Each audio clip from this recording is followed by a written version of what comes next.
दोस्तों, हर माँ बाप का ये फर्ज होता है कि वो अपनी औलाद को अच्छे से पढ़ा लिखा के कामयाब इंसान बनाए।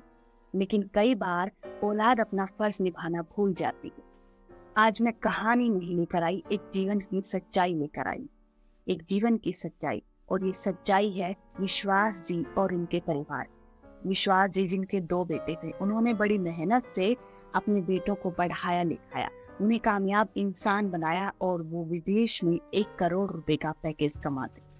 रिटायरमेंट के बाद विश्वास जी और उनकी पत्नी ने ये इच्छा जाहिर की कि दोनों में से एक बेटा तो कम से कम उनके पास आकर भारत में रहे। लेकिन दोनों ही बेटों ने मना कर दिया। अब विश्वास जी अपनी पत्नी के साथ विदेश में उन बेटों के पास चले जाते। कुछ दिन तक उनके पास रहते हैं, लेकिन वहां पर उनका मन नहीं लगता और वो वापस लौट आते हैं भारत में। भारत आकर कुछ दिन के बाद विश्वास जी की पत्नी को लकवा लग जाता है। इतना भयंकर लकवा लगता है कि उससे उनकी जुबान भी चली जाती है। नित्य कर्म से लेकर खाने पीने की हर चीज अब विश्वास जी को ही देखनी थी। विश्वास जी अपना पत्नी धर्म बखूबी निभा रहे थे, लेकिन अचानक एक रात हार्ट फेल होने से विश्वास जी की मृत्यु हो जाती।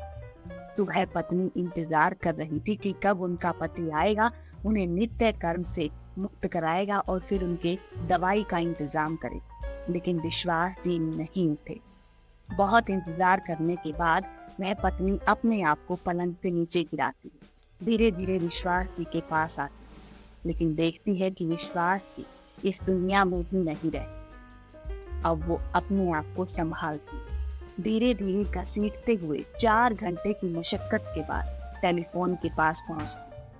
टेलीफोन की तार को नीचे गिराती और पड़ोसी का नंबर मिला, लेकिन लकवाग्रस्त होने के कारण कुछ भी नहीं बोल पाती।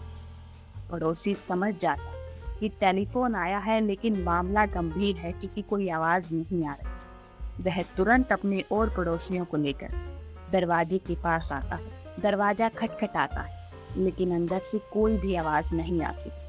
आनन फानन में दरवाजे को तोड़ा जाता है और देखा जाता है कि विश्वास जी का मृत शरीर पलंग पर पड़ा हुआ है और वही टेलीफोन के पास उनकी पत्नी मृत पड़ी है। अब पूरे पड़ोस में सन्नाटा छा जाता है। सूचना तुरंत उनके बेटों को दी जाती है, लेकिन वहां से यह जवाब आता है कि वो इतनी जल्दी भारत नहीं आ सकते। अब उन दोनों का दाह संस्कार करने की तैयारी की जाती है।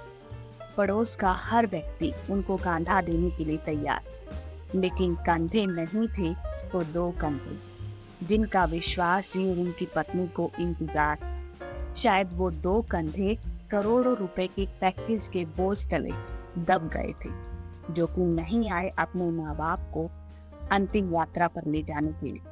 उनके अंतिम दर्शन करने के लिए भी वो नहीं पहुंच सके। जी हाँ दोस्तों, बाग लगाया जाता है ताकि फल प्राप्त हो सके। बच्चों को पढ़ा लिखा कर पाला जाता है, उन्हें कामयाब इंसान बनाया जाता है ताकि बुढ़ापे में वो आपकी देखभाल कर सके। महान कवि श्री लक्ष्मीकांत ने बहुत खूब लिखा है। उन्होंने कहा है कि मत शिक्षा दो इनको चांद सितारे छूने की। मत शिक्षा दो इनको चांद सितारे छूने की। ये चांद सितारे छूने वाले एक दिन छूमंतर हो जाएंगे। अगर शिक्षा देनी ही है तो शिक्षा दो इन्हें चरण छूने की, क्योंकि मिट्टी से जुड़ने वाले रिश्ते निभाएंगे।